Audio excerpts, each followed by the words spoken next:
Will Chelsea challenge for any title in the 24-25 season?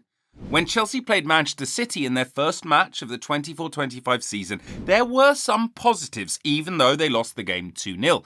Their players aren't there yet, but they're getting close. Romeo Lavia had a great game as the team's holding midfielder. He didn't misplace a single pass in the first half, and Chelsea lost presence in the midfield when he was taken off. Cucurella, Caicedo, Palmer and Pedro Neto were decent, but they could have done more. Now, while the debate on where Enzo Fernandez's best position rages on, he also needs to step up and provide more than flashes of brilliance. However, he did send through a sublime pass across the goal that almost led to a goal, but Chelsea striker Nicholas Jackson just couldn't connect with the ball. Enzo also provided two other passes of similar quality, but the players just couldn't make anything out of them. Chelsea showed they had a lot of quality, but without a striker, they don't seem like they'd be able to challenge for anything. They are crying out for a superstar to give them an extra boost. So here's why Victor Osimhen will be a game changer for the Blues. Chelsea's players do look decent on the pitch. Palmer is showing some of his usual flair, but still adjusting to the new system that Enzo Maresca has introduced. The new system, as of this moment, isn't focused on a player, which is a bit of an adjustment for Palmer. He was Chelsea's talisman in the 23-24 season and was at the heart of everything they did in attack. His contributions for the club made him part of the top 10 highest goal scorers in Europe and third in the rankings for most goal contributions in Europe's top 5 leagues. Palmer so far isn't getting on the ball as much, but when he does, there's purpose to it. So do Chelsea need to change the style to allow Palmer on the ball more? Or can Chelsea rely more upon other attacking players that they didn't have last year, such as Nkunku and João Felix? Even if the coach makes Palmer a focal point, it would be unsustainable for the young forward to bear all the pressure of both assisting and scoring. Chelsea need an out-and-out striker. Marc Cucurella, who is one of Spain's highest performers in the Euros, has had decent performances on the pitch since then, but he's yet to reach the level of performances he showed during the Euros.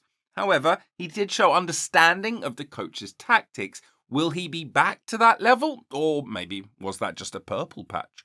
Moises Caicedo also looked bright, but was also missing that sharpness he showed at the second half of the 23-24 season for Chelsea. Now, Caicedo has to adapt to a new position in the team as the coach Enzo Maresca, who is still having a feel for the squad, used him as a box-to-box midfielder rather than the holding midfield position he played for Chelsea in the 23-24 season. The holding midfield position instead goes to Romeo Lavia, who had only one Premier League appearance in the 23-24 season. But Lavia was immense for Chelsea in the match.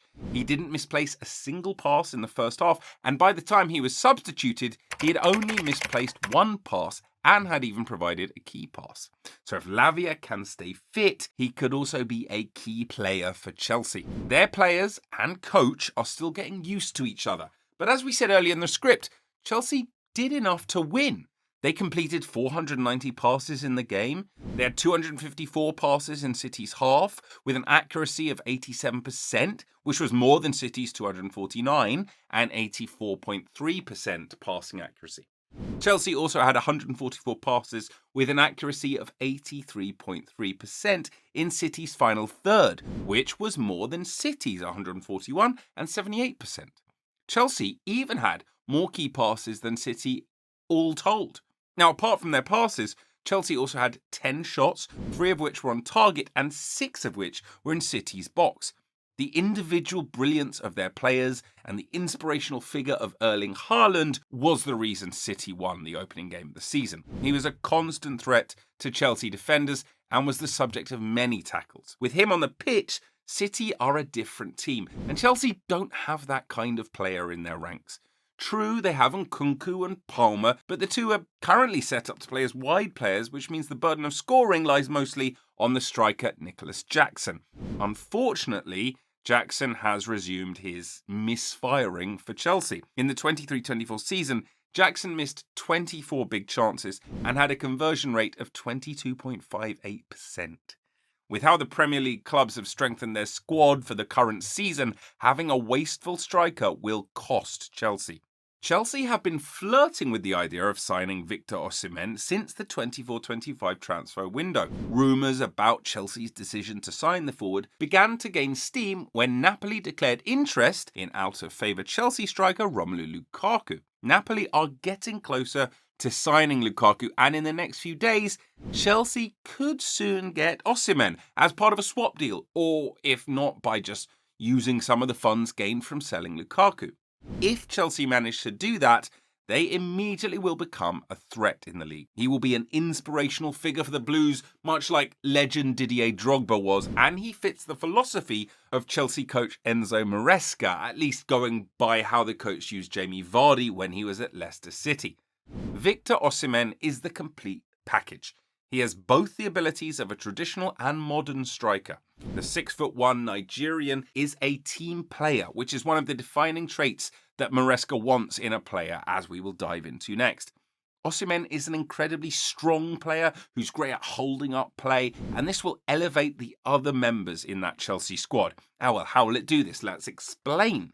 Players like Palmer and Cucurella, and now João Felix, who Chelsea have just completed the transfer of, they love to operate centrally. Nkunku and Felix have similar profiles. They are versatile and can play on the wings for Chelsea. While they can play on the wings, they're not going to hang around the touchline like City's Jeremy Doku or Savinho. This is one of the reasons why Nkunku could disappoint at Chelsea as a winger. He doesn't offer much, especially as he isn't a prolific dribbler. Felix is better at dribbling, but still doesn't stretch the play like a traditional winger does. Nkunku and Felix work best as supporting strikers, and if Maresca does tweak his tactics and let them play behind Osimhen, they'll benefit from his hold-up play and passes. For Palmer, this would be a little different. While Palmer can come centrally, so he could partner with Osimhen up front, he's much more versatile than Nkunku and Felix. Palmer showed this at the Euros, where he played on the wings against Netherlands. In that game, he threaded an incredible through ball that sliced through the opposition and got to Ollie Watkins, who scored that goal. With Osimhen, Palmer can do that over and over again. He doesn't only have to focus on scoring goals, but can also be a creator for Chelsea. He could be their version of Kevin De Bruyne. True, Palmer's pass worked because Watkins has pace, but the same goes for Osimhen too. Apart from being good at hold-up play, he's also known for his explosive pace and clinical finishing. Osimhen has the pace to latch onto passes played into space, and when combined with his hold-up play, it means he'll be a very good fit for Enzo Fernandez, who's very skilled at completing long passes. He'll be able to easily control the long passes with his incredible first touch and then shoot from any angle. He did this in a league match in 2023 when he received the ball from a long pass from deep in midfield, controlled it and shot from a tight angle. Now, Enzo needs to step up his game for Chelsea. He can be so much more and has to show it consistently. Well, his situation is not being helped by Chelsea coaches not knowing where they should play him. Enzo was played as a holding midfielder under Graham Potter, where his passing ability shone the most as he created from deep. He played as a box-to-box midfielder thereafter, and also as an attacking midfielder. Now, while there are debates about where Enzo's best position is for Chelsea, one thing is certain. His passes will have more purpose with Osimhen as Chelsea's striker. With Osimhen as Chelsea's striker, one of Enzo's dangerous passes against City would surely have been converted. Speaking of dangerous, Osimhen also has a great presence in the box and has great aerial power. These attributes are what Reece James or Malo Gusto would be looking forward to. The two of them are excellent crossers and will be sure to rack up assists with Osimhen attacking the ball. Chelsea fans will be seeing a lot of that crazy Superman goal Osimhen scored against Monza. Even Chelsea legend Didier Drogba said he can't try what Osimhen did to score. As much as the value the Nigerian will bring to his teammates, he isn't completely reliant on them. He can also create chances for himself with his pace, which he uses to beat defenders and create also for others.